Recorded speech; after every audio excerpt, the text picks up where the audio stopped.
For over half a century, humans have endeavored to make business a force for good. But is the movement working? Or is it time to explore a new path forward? Welcome to Less Talk, More Action. We are your hosts, Joel Caesar and Owen Barrett, experts in clean energy, net zero real estate, decarbonization, and entrepreneurship. In each episode, we ask provocative questions and share stories from the front lines of sustainability with leaders in science, tech, and business taking real action to design a cleaner, better future. Thanks for joining the conversation. Now, let's get to work. Welcome to the Less Talk, More Action podcast. My name is Joel Caesar, the world's undisputed voice of building decarbonization. Joining me as always is Owen Barrett, the self-proclaimed world's greatest expert on solar. Today's guest, Shreyas Sudhakar, founder and CEO of Vayu, a heat pump installation company simplifying the process of electrifying homes across California. Man, we loved Shreyas. Definitely up your alley, a guy who pivoted from SpaceX rocket design to becoming a heat pump contractor in California. Really cool guy, really cool journey, straight to the point, doing the hard work. What'd you think? Yeah, I think it's super fun to connect with people, similar to yourself. And he has no background in contracting, and now he's an HVAC contractor. I've got no background in solar contracting, and now I'm a solar contractor. So really impressive guy, obviously, super smart, and just cool to see his journey and where it's led. Yeah, and with a great message towards the end of the show, kind of advising anyone out there thinking about starting a trade business to just go do it, because that's what he did. And you learn along the way, and we definitely need a lot of those folks out there doing the hard work. But before we get into all that with Shreyas, let's dive into a segment we're calling The Boys Agree or Disagree with Bill Gates. Okay, so Bill Gates is in the news these days. I guess COP is coming up. I think it's COP 30. That's where all the big shots around the world get together to talk about their next big global climate treaty that will never happen. And all kinds of money and news is spent on this crap. But leading up to it, I guess he wrote an article, I think. I'm not exactly sure. We should probably be more knowledgeable. I'm just going to read a headline, which is what's wrong with the world, but so be it. The headline says, Bill Gates says climate change will not lead to humanity's demise. So in a memo, the Microsoft co-founder warned against climate alarmism and appears to have shifted some of his views about climate change. So again, without reading the whole context of what he has to say, I have to say I kind of agree with him. I think you and I, sort of danced around this with some of our other bits recently, just about yes, climate change is real, the science is real, the warming of the atmosphere with the trapping of heat from greenhouse gases. We don't disagree with any of that. What we might question is no one knows what's actually going to happen as the heat increases and the emissions increase. And I think I remember I shared with you recently that Instagram video of that woman who was at a climate march, just kind of pointing facts out to all these young people who are I don't even know why I should have kids. The world's going to blow up in 10 years. And she was pointing out, actually, natural disasters aren't as bad as we thought they were going to be. There's a lot of facts about the ice sheets that aren't true. And so I think Bill Gates is going to take a lot of shit for this because, he's been a big supporter of climate, maybe not alarmism, but definitely a lot of things we should do to address climate change. But I don't know. Do you think we're reaching an inflection point in this movement? I think we have before Bill Gates, but the reason that I don't like this article is because I don't care. The climate change destroying the world is not necessarily the reason that we should take action now quickly, in my mind. It's part of it. For me, why take the risk? If you know it's a risk and you know that you have the solutions, why roll the dice? But I think, you and I started out this career in grad school in 2010. And I feel we were gaining a lot of momentum. And then Trump kind of fucking squashed that. All the momentum, all the air is out of the climate room. In my perspective, it's totally changed.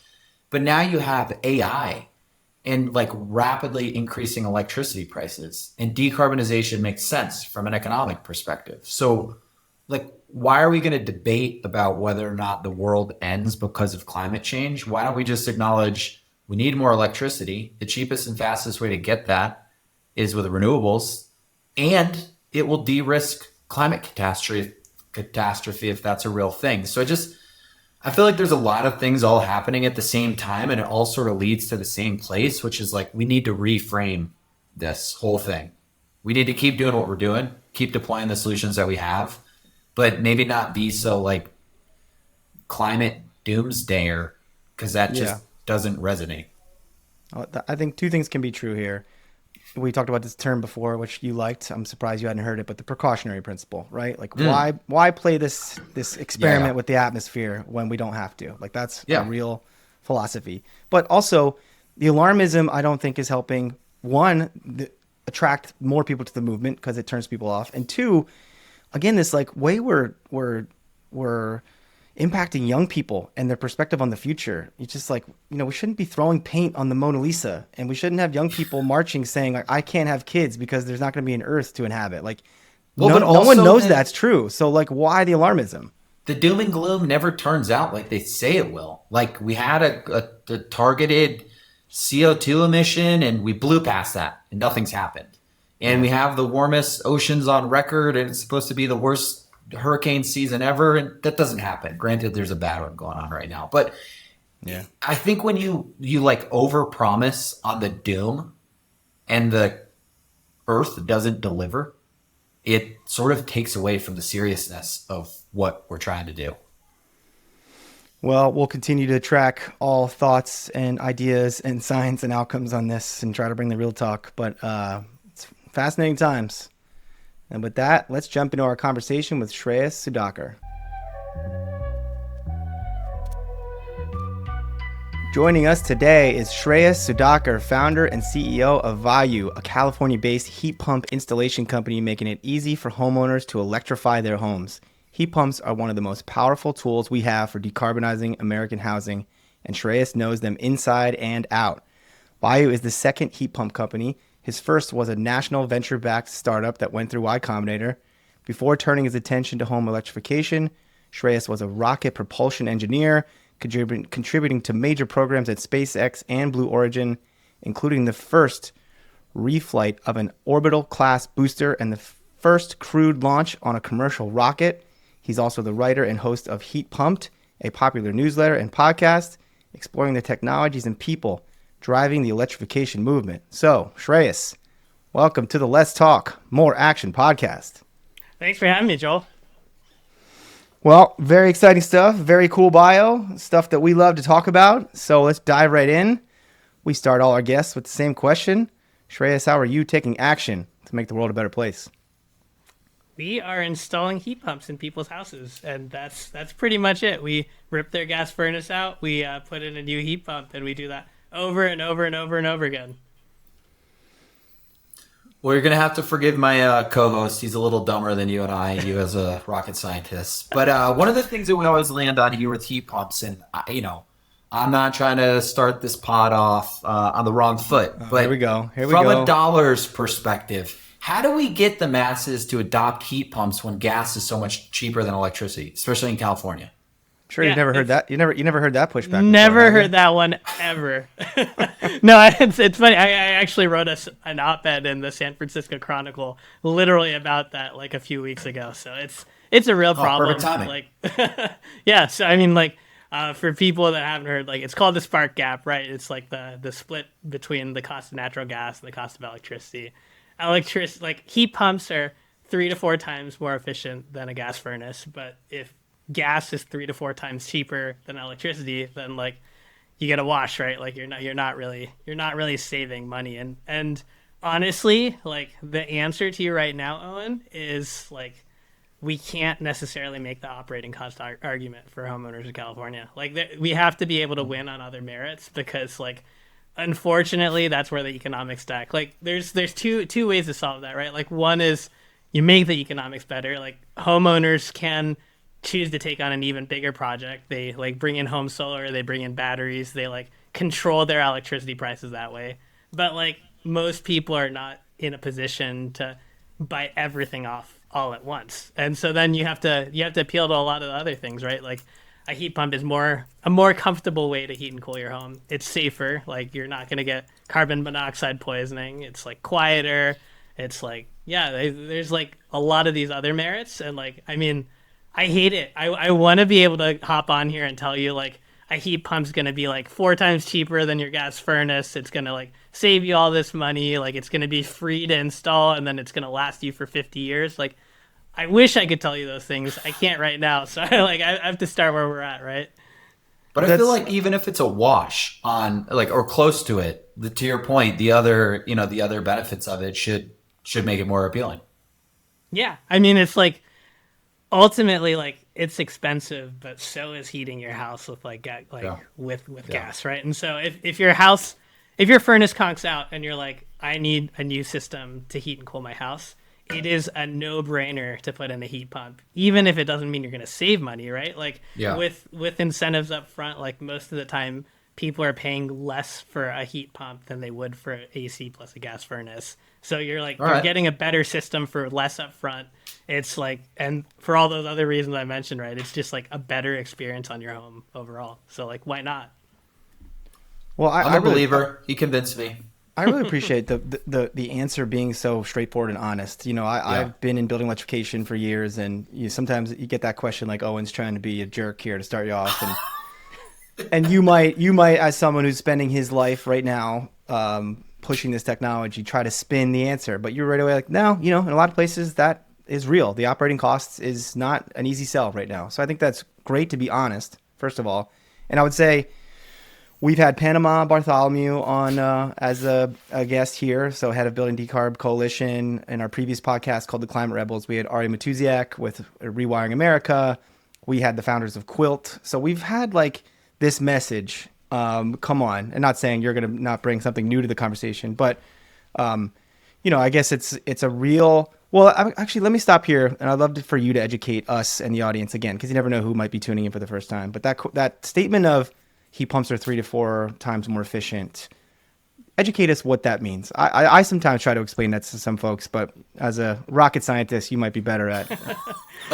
Yeah, I mean it's a kind of confusing point, right? Like a typical gas furnace is somewhere from 80 to 95% efficient, and what that means is like you put 1 unit of energy into it, and then like 80 to 95% of that comes out as heat in your house. And what that is like you're literally burning dinosaurs in a box in your closet, and then like 5 to 15% of that is going out the flue, the chimney as exhaust. It's like wasted. And then the rest of that's coming into your house's heat. So you are taking energy and you're using it to generate heat.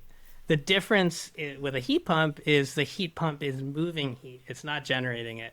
So that heat pump is actually taking the heat that is available in the outside air, and then it's basically concentrating that, and then it's bringing it into your home and discharging it, right? And it's the exact same technology that like you use in a traditional air conditioner. The air conditioner, like we think that it generates cold, but really what it does is it moves heat, right? Like the air conditioner takes the heat from inside your house and dumps it outside of your house. That's what your refrigerator does. Blah blah blah. Like anything, like most electrical things that heat or cool, like that's how they work. And so the reason a heat pump is 3 to 4 times more efficient than a gas furnace is because you only need to spend electricity to move that heat, not generate it. So there's all this heat available, like even on a really cold day, right? Like all of these atoms are moving, and that those movements, those vibrations, right? That is heat. And so we're just taking that heat that's already there and just moving it into the house. And so that's why a heat pump is way more efficient than a gas furnace. So let's talk about your company. You say you're installing heat pumps. Are you you hire the folks that are installing them? You're coordinating that work. How's the business model work? Yeah, well, my very first installation, I was literally the guy on site, like turning the wrenches and putting a heat pump in. But it's not like that, like most of the time these days. So really, what we do is we partner with small local HVAC companies. We are a licensed contractor ourselves, and so customers that work with us, they work with Vayu from the entire process, from like when they first reach out and they're like, I'm thinking about a heat pump, all the way through like we've installed a system, you give us a 5-star Yelp review, all that jazz, right? But really what I think like one thing that often comes up in these conversations, I'm sure you've had this on your show, is like a labor shortage in the skilled trades, right? Like people Yep. talk about like there's not enough technicians to do this work. We have this huge lift of like needing to install all of these electric appliances and rip out all the old gas stuff. Like how do we solve this? We need to we need to solve this problem. What I've found is actually there's a lot of exceptional talent out there that is being underutilized. So there are a lot of small owner-operated businesses like that do exceptionally high quality work, but they don't necessarily have that shiny Yelp profile, the website, the like customer service bandwidth to like work with customers and bring them through the journey of getting a heat pump. And that's where we step in. So at Vayu, we handle the sales, we handle like we call it like comfort advising, right? It's like helping a customer understand what kind of heat pump is best for their house. We handle the engineering, so we're like going through the sizing and load calculations, making sure the heat pump we put in is the right size for their house.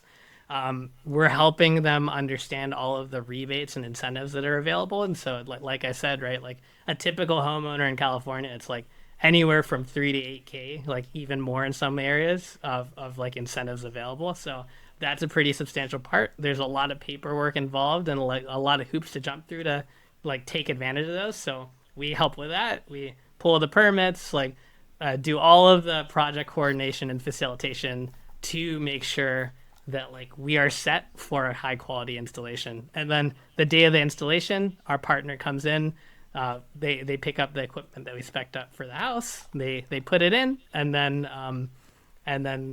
like we go from there. So yeah, that's how a customer gets a heat pump from Vayu right now. Joel, I got a unrelated question. I don't want to knock the trajectory of this off, but how do you go from launching rockets to heat pumps? That's a great question. Yeah, $1 billion question, right? Look, I spent a while in aerospace. I spent and like my rocket career, right? Like I was doing everything from like the initial design of the rockets, like the napkin sketches of like this is what the parts are going to look like.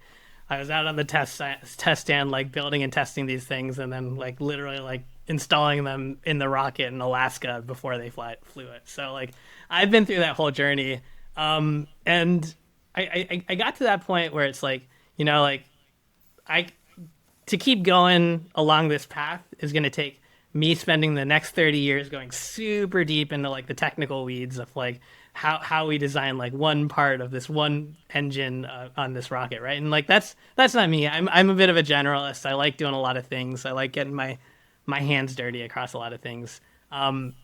And I was talking with one of my friends who kind of kept talking about heat pumps. He was like an energy nerd, and he's like, "These are cool," and I'm like, "You're lame, dude. Like, I don't care about this gray box outside of people's houses. Like, get lost." And eventually, like, you know, like when someone keeps bringing the same thing up over and over again, eventually you look in. And when I did, like, I started with this like super dorky like tech paper from the 80s from like the Department of Energy or something, and it's just like the vapor compression cycle, and it just shows like how all of the like refrigerants move through a circuit and blah blah blah, and like super nerdy, but like the first thing that caught my eye there is like this is not too dissimilar from a rocket engine. Like at the end of the day, like we're moving heat and energy through tubes, like we're using heat exchangers, like we're basically like moving energy from one place to the other. So like functionally, like a rocket engine, not that different from a heat pump. And so like foundationally, like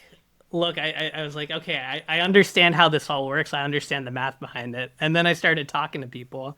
Like I just messaged homeowners on Reddit and Nextdoor. And I'm like, hey, what's your experience getting a heat pump? And they all said the same thing. Like, it's really expensive. It's really clunky. I don't trust my contractors. There's all this conflicting information. And I just saw this opportunity where like my skill set could really like connect with the needs of people. And so that's got sucked me in. And when was that? Did you went from like an employee to saying I'm launching Vayu, I'm going to be an entrepreneur? No. Man, it's like every like startup story. I wish I could tell you this like, oh yeah, it's just like click the button and then we were done. But it was a whole journey. I spent almost a year like looking at other startup ideas. Like I like iterating. I was looking at cargo ships for like probably like 8 months. And so like really spent a lot of times like striking out, taking L's. Like that's like any founder you talk to, right? Like that's like a core part of the journey. Yeah, and then eventually like we kind of got this like little nugget, and then my friend and I started like testing it, and so we did like a heat pump consultation service, and I literally like made a post on Craigslist, and it's like, hey, like if you're looking for an HVAC system, like we'll help you evaluate your quotes and make sure that you're getting the right system for your house, and just got like this flood of inquiries for that, and we did like a few free consultations and like helped us get a lay of the land for like what's out there. And we realized like, look, like if we look at how much these people are charging and then we do a bottoms up of like what the costs should be for this, like those numbers aren't agreeing. And so I think there's something here that we can run with. And that was kind of the kernel of my first company, Electric Air. That's the one that went through Y Combinator, installed heat pumps. And so went through that, like worked on that for like over a year, and then eventually branched off, started Vayu with a little different tack. So yeah, definitely not a snap of the finger. It's a really cool story. Never is. Yeah. Oh, and that reminds me of you starting with like, what was the name of you were advising multifamily to install solar at first, weren't you? I was trying. Yeah, it was called Value Add Solar. It didn't work. But you started with this, like, I think there's a way to advise, like you didn't want to be the one installing, but eventually now, similar to Shreyas, you found yourself being like, you know what, screw it, I'm just going to install it. Well, I think it's always easier to start a consulting company than a services business, right? So I think that's like where most people start. But then I think ultimately what you learn is you have so little control as a consultant. Like, Exactly. Yeah. you can't drive any change really. I mean, you can if you have really engaged customers, but I think that it's like a special area of consulting. So like heat pumps and solar consulting is not, I don't think there's anyone making a lot of money in those industries. Yeah, it's just a giant game of telephone, right? Like you Yeah, gotta be able to talk to the guy turning the wrench and like influence how he works, or else you're not gonna get Yeah. anywhere. Well, and so are you guys serving as the GC? Are you pulling the permit and then just subbing out the labor? Yeah, I think you that's got, a- so you that's a have great exactly analogy. the same business model as me. We do solar and you do heat pumps. But Right you, on. like you have to be able to control the full cycle of the project. Otherwise, shit goes wrong. Like anywhere you're not controlling, something will go wrong. Yeah, and I think there's like a lot of people when they hear about my company, they their first reaction is they think that we're a lead gen company, right? Like we're like doing a bunch of sales and then just pinging contractors with like, hey, here are 10 qualified customers. We'll sell them to you for $1,000 each, and then you can like close them. And I like I think that's a bit of a tar pit, you know, like for the same reasons you're talking about, with we really like for the customer to have a great journey, like we need to be able to have oversight over like what is the installation that's happening, what is the quality of the installation, how much time does that installation take, what equipment are we putting in, what is like the feedback from our customers after we put that equipment in and they've lived with it for a little while. Like we need all of that information to like improve our services and get any better. Yeah. Well, Joel, it's what we always talk about, right? It's like you need companies doing the work to make the change. You can't just have all these like thought leaders saying what has to happen, but not willing to do it. It's the same. I'm sure Shreyas you're dealing with homeowners. Owen, you're dealing with multifamily building owners. My current company, we're dealing with large commercial real estate, like institutional investment entities. But the story is the same in the world of decarb, I think, is we all have to try to cut out as many of the middlemen as possible. Yeah. These projects are hard to do, even though the technology's right, even when the deal pencils, even when the trust is there and the entity that's going to perform the work. But you get so much of the margin, so much of the benefit to the owner cut out by all these analyses and experts and consultants. It's like, yeah, how do we go from, hey, I want a heat pump to Vayu installing it, or hey, I want solar to Shine installing it. That's the game. So I give credit to both of you for being that solution. Yeah, and honestly, I think there's a good point there that I want to dig in a little deeper on too. It's like I think these are complicated decisions, and there's a lot of moving parts and a lot of like fear from the customer, right? Like they're like, this is a big purchase. I'm spending a lot of money. I want to make sure it's right. And like, I think my biggest role as like a contractor is like reducing that fear, right? Like I build the trust with them over time of like, this will work for your house. Yes, it'll work in the cold. No, you won't like pay exorbitantly more for your electricity. You'll pay about the same. Like all of the, like you answer all of these questions, right? And I fear that what a lot of these like if people come in like a purely consulting role is like you actually end up adding more churn to the process, right? Like you open up all these cans of worms and all these questions, and then that person freezes up and they're like, I don't know what to do. I'm just going to put in another gas furnace because that's the easiest path. I know it'll work. Yep. Well, the entrepreneurial journey is really fascinating to us. We try to celebrate that as much as talking about cool decarb technology, but let's pivot to the wider movement, Shreyas. As someone who has a newsletter, has a podcast, spends a lot of time, writes op-eds to the San Francisco Chronicle, you're obviously, as much as we just joked about this, a thought leader here. So I have my own theories on this. I spent a year at Block Power where we tried to install heat pumps at scale across various markets. But just in general, like if you were the czar of, I guess, utility rate structures or the folks in charge of like setting the ground rules for the idea that we all think heat pumps are necessary, but the way we've gone about it maybe thus far hasn't worked. The Inflation Reduction Act, rebates are hard to navigate as you described. Electricity rates are bad in places like California and going to get worse. So like, how do we fix this if you were in charge? Easy question. Oh man. So you said this is a 6-hour podcast episode, right? Because let me get into it. Yeah, I mean, there's so many layers there. Maybe I'll start with the incentive piece because I think it's something that I've been thinking a lot about.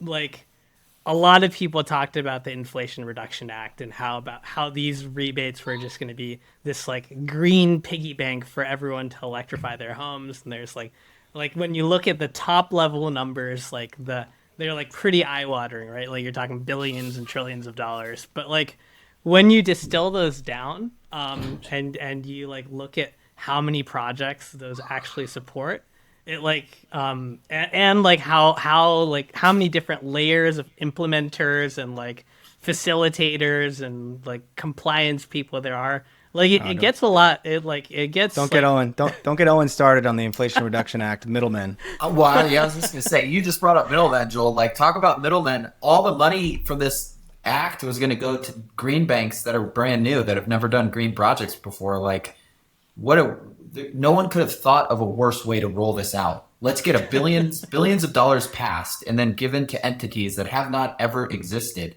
that don't know what they're doing. Like, and actually, to Shreyas' point earlier, like probably created more churn than they did good. Yeah. Like, I mean, I've run into customers that like were waiting because they're like, oh, I heard that these rebates are going to come out. I heard I'm going to get $8,000 off my heat pump. So I'm going to wait. Like, I'm ready to buy now, but I'm going to wait 2 years until these rebates come. And then like they came and they were a flash in the pan. Like in California, like we had maybe a month, 2 months before the like money ran out in Northern California. Like it's just like how do you transform a market when you have these like money that this incentive money you're talking about for years, it shows up for a couple months and then it's gone, right? Like that's not creating lasting change.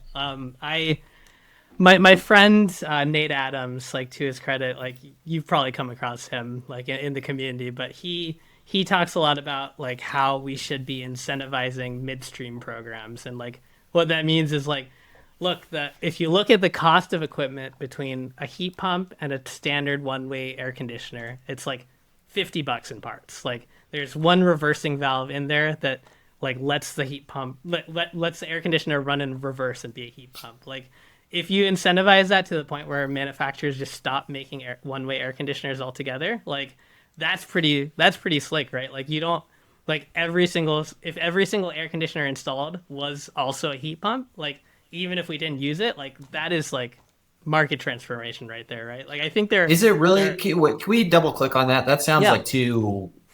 That doesn't sound real. Is it really a $50 difference between an air conditioner and a heat pump if they were to just manufacture it that way? yeah, like literally, like if you're looking at just like manufacturing parts, like I can go on like a spare parts retailer and like buy a replacement reversing valve for like 30 or 40 Wow, bucks. Like, so that's if you crazy. look at the product lineup for like every HVAC manufacturer, they'll have a line of traditional one-way air conditioners, and then they'll have a line of heat pumps. And like functionally, every single like the even the like lowest end air conditioner, there will be like a corresponding heat pump to it. And the difference between those two is literally that one valve. And so like we still make air conditioners because people still buy air conditioners, but like you could install a heat pump. You could still install a heat pump with a furnace, right? Like that works. Like you can install a heat pump with a furnace. The heat pump will cover the heating for the majority of the year. The furnace will cover like maybe the last 10% where like if the heat pump doesn't have enough capacity. But like yeah, it's literally like $50. So we talked That's to, I asked that's this to wild. Panama, and I'll maybe hear your perspective on it. So again, in my Block Power days, my title was head of green cities. And have you heard of Block Power? Yeah, yeah, of course. So we had, they had programs with a number of cities around the country where Block Power was contracted to be the city's decarbonization implementation partner. And we would get these like unique incentives that only Block Power could have access to reduce the upfront cost of a heat pump, especially in low income housing. All great ideas, but most of these cities like Chicago, Cambridge, San Jose, Denver, it was like gas was still cheaper. Like even if you could cut the cost to free, like we used to joke about this, it was probably Yeah. being hyperbolic, but even if you can give the heat pump for free, owners might still not do it because of the spark gap that you're describing. So it's like, well, if that upfront cost piece is not going to work, why don't cities, states, utilities offer a special tariff for electricity if and when you install the heat pump? I don't know. Was that in your San Francisco Chronicle, or have you thought about this? Or No, I mean it's huge, right? Like I think there's some jurisdictions that are really thinking about heat pump rates, and I think that makes a lot of sense because like at the end of the day, like if you're electrifying, you're going to be using a lot more electricity than you used to be. So it makes a lot of sense. Like if a utility company has like the baseline expectation of like this is how much a customer is going to be paying me, like you can either get that as like you buy 50 kilowatt hours at 20 cents per kilowatt hour, or you can say okay, you're going to pay me like $15 a month baseline, like I know that I'm getting that much money, and then I'm going to discount your rates above and beyond that so that like your operating costs are going to be lower, right? And if you're using a lot of electricity, that kind of like heat pump rate makes a lot of sense. And I mean there's so much more to that like utility like rate, right? Like there's all of the like the cost you pay for electricity is not just the cost to generate the electricity, right? It's the cost to distribute that electricity. It's you're paying for the poles, the wires, you're paying for the linemen that go and trim trees around electric poles, right? Like so like all of that like costs like I mean if you want to like move subsidy dollars, and if I could wave my magic wand and like say that there was a way to like effectively lower the electric rate for like that customers effectively pay when they're using a heat pump, like I think that would move the needle a lot. When you're talking to customers, how often does is cost the operational cost a factor? Is It's it the number one thing? it so it used to be upfront cost. Like upfront cost used to be the number one thing, and I think over the past couple years or so, it's transitioned into more of the operating cost, right? Because I think like for better or for worse, these conversations are very front and center now. Like utility costs like are like a like pretty common talking point. Like everyone's had like that experience where they're like, "Oh shit, I got this $500 like electricity bill I wasn't planning for it." So like I think it's like a very top of mind thing, and like whenever someone is thinking about like fuel switching, it is like part of the narrative. I think like yeah, I think like there's I think there's definitely like a lot of like super like overly pessimistic like messaging around this too, right? Like a lot of fear mongering, like you get a heat pump and your bills are gonna go through the roof, and there's been a bunch of studies like that's not true. Like I think like at worst we're at like cost parity or like marginally more expensive, but it's not like catastrophically bad. But it's definitely top of mind for people. I mean, so my feeling, like contractor to contractor here, I feel like we can talk. We can just kind of kick Joel out of this conversation for a little bit. I feel like I'm just a software guy. Yeah. I feel like the bar is so low to be a good contractor. Like it almost doesn't matter what you're selling, so long as you follow through on what you say you're selling. I feel like if the cost is at parity with upfront and operational, it's more just like your guys' mission is just to be the best fucking heating and cooling contractor in California. And then consumers won't care what they're buying. That's my perspective after I've had this feeling for a long time, and now I'm trying to act on it through the solar contracting company. And it's like, man, you hear the wildest stories from customers about just how bad it is out there when they start like telling you about other experiences with different contractors. Yeah, I mean, Owen, like you're spot on. Like my mom, when she picks a contractor for like any project, big or small, right? Like most of them, she's like, I texted like 4 guys and only one responded to me, and I went with that guy, right? Yeah. Like that's Yeah, the exactly. bar, right? Like that's the bar. And then like my in-laws were recently doing a big solar project, and like literally like every single appointment they had got rescheduled. Like every single like appointment, like even after it got rescheduled, the guy showed up like 3 hours late, right? Like Dude. it's like And there's no difference in like residential contracting versus commercial. We're, I think, about to win a pretty big contract, like a $7 million contract. And honestly, it's just because we're responsive. Like that's it. yeah. We just answered questions in a time, like in a timely manner. And yeah, I feel like there's such an opportunity to just like reinvent what it means to be an HVAC contractor. 100%. And you look, I like people talk to me about this stuff too, about like, it's like the pie is so big. Like I don't Yeah. even like, Yeah, like yeah. I'm not even trying to say like we're gonna be like the biggest heat pump contractor in America or anything like that, or even the biggest heat pump company in California. Like I think we can be a very meaningful company. Like I think we can have like we can like be pretty large, even if we were like the second or third or fifth biggest heat pump installation company in California, right? Like Yeah. the opportunity is so massive. And like, look, if you're like listening to this podcast and you're like, I want to like get off my ass and like start actually making a change, like go start a HVAC contracting Yeah. company. I welcome competition. Let's move that bar up together. Yeah. It's one of our favorite messages here. Is like the title of the show. It's like stop wishing someone else out there was solving the problem. Get your ass up and start a company. Build something. Well, Shreyas, I was going to ask that next question, so I guess you kind of answered it. Like, what's the vision? Where do you go from here? Is it you trying to stick with single family? I mean, is the answer what you just gave? Hey, the pie's big enough. We're just going to focus on being really good at what we do. Or are you telling me where's the future?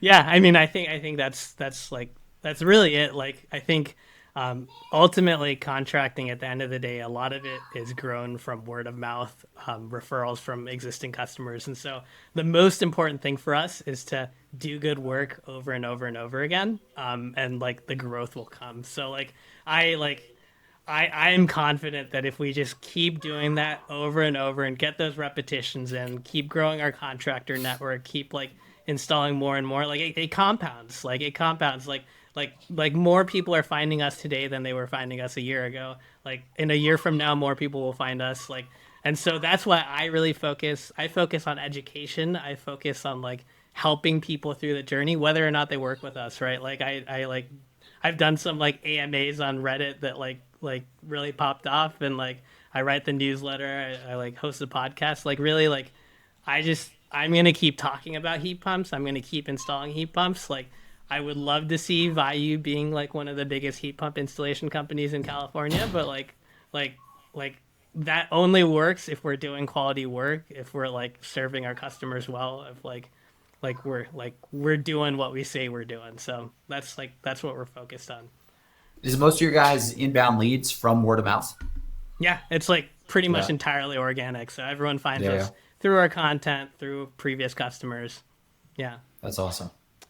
Are you mainly doing mini splits, ducted? Is it mixture? Do you have a preference or a recommendation of one or the other? Yeah, it's a mix. So like if you have ductwork, almost always it makes sense to just keep the ductwork. like people talk about like ductwork being undersized, but what I find is like most furnaces are so oversized that like if the ductwork was like somewhat sized around that furnace, like we'll actually install a heat pump that's dramatically smaller than the furnace that was in that home to begin with. And so Why just real quick, why is ductwork undersized when you start talking about heat pumps? yeah. So, furnaces like furnaces operate at a really hot temperature, right? Like, so you're like literally like burning a flame, and so your like air temperature is like 150, 160, something like that. Heat pumps, it's a milder heat, and so you end up needing more airflow to like deliver that Oh, heat through the got house. it. And like honestly, historically, most people like haven't really done much sizing because you throw a really big furnace in the house. Like it'll kick on for 5-10 minutes, blast the house with heat. It warms up and then it turns off. Like heat pumps generally, like most of the systems we're installing, like it'll be more of like a gentle heat that's on in the background for an extended period of time. So it's just like a different method of delivering the heat. Yeah, that makes sense. Yeah. If you go into a home and you're like, okay, we should do a heat pump here for fuel switching purposes, for efficiency purposes, but man, this your installation's really a problem, your windows are really a problem. Do you then do that work? Do you partner? Do you refer? What how does that part work? Yeah, we have some like referral partners that we work with that can handle those other things. Honestly, like I'm a big fan of fuel switching first and dealing with the envelope later. Like Yeah. and that is 15-year decision that you should make when it's ready, right? exactly. And like we're in California, like I'm in California, like the climate's super mild here. Like even a super leaky house from like 1910 with single pane windows and like everything leaking, like it's still like served by like a relatively small heat pump. And so like and the magic of what are called inverter heat pumps, right? Which is all that we install. Is like they're able to modulate their heating like capacity based on how much the house actually needs. So like if we come in later and like we upgrade those windows, we add insulation, all that jazz, like the heat pump will just operate at a lower level. And so like as long as we're thoughtful about those decisions, like in the process, like you can electrify first and like I mean like I said, like the more projects you have to do, like at the outset, like that's the higher likelihood that a customer is going to freeze up and they're going to be like, all right, I'm just going to go on gas. And so like one of the big things I like really like to stress is like, look, like you are safe electrifying. Like let this is a project you need right now. Let's do this, and we can make a plan on how this will work once you improve your envelope, once you insulate all those things too. But like you don't have to do it all at once. Joel and I talk a lot about how the sustainability industry is sort of like kneecapped itself by being such perfectionists, maybe, and like this idea that you need to roll out projects in this perfect order rather than just like apply logic of my furnace stopped working, let me get like a heat pump now, and then let me think about all the other things later. I feel like there's so many examples of our industry just like doing itself disservice because I don't know where it stems from, but I see it so many times in so many different like instances. It just drives me nuts.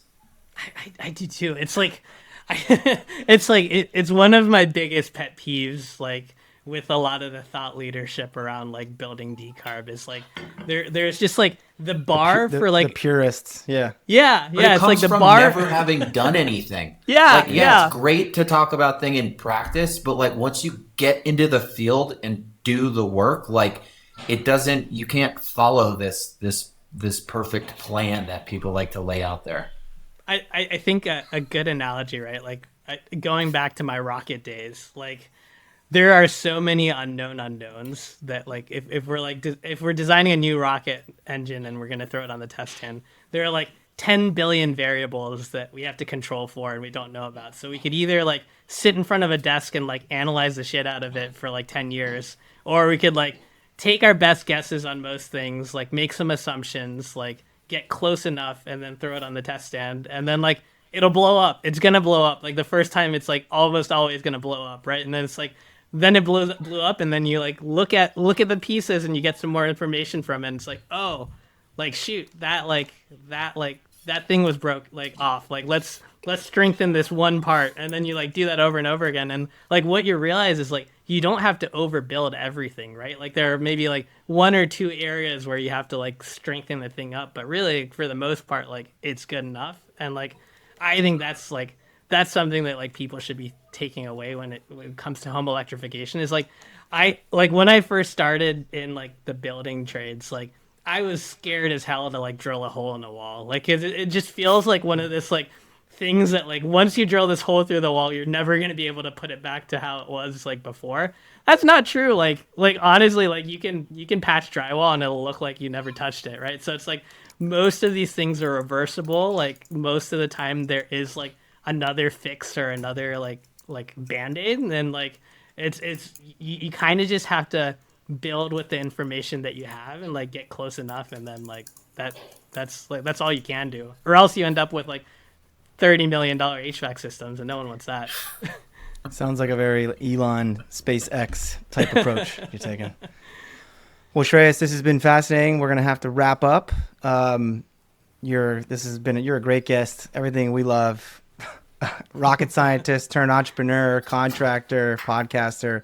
So we wish you the best of luck. But before we wrap up, the world sometimes, as Owen mentioned, the negativity around sustainability and the state of our planet, we like to end positively. So what gives you hope for the future? Look, I'm in this Facebook group of like small HVAC contractors, and I saw a conversation the other day. It's like who's installing heat pumps these days, and like I want to say like 80-90% of the guys were like, we're doing a lot of heat pumps. Most of our volume is heat pumps. Some were like, all we do is heat pumps, and like that gives me hope. Like even like 2 or 3 years ago, like I feel like most people were like furnace centric, and like it seems like the tide is actually shifting, and like it's not just like sophisticated contractors, right? Like these are like small like 1 or 2 guys in a truck, and they're installing heat pumps. So like that gives me a lot of hope that we're moving in the right direction here.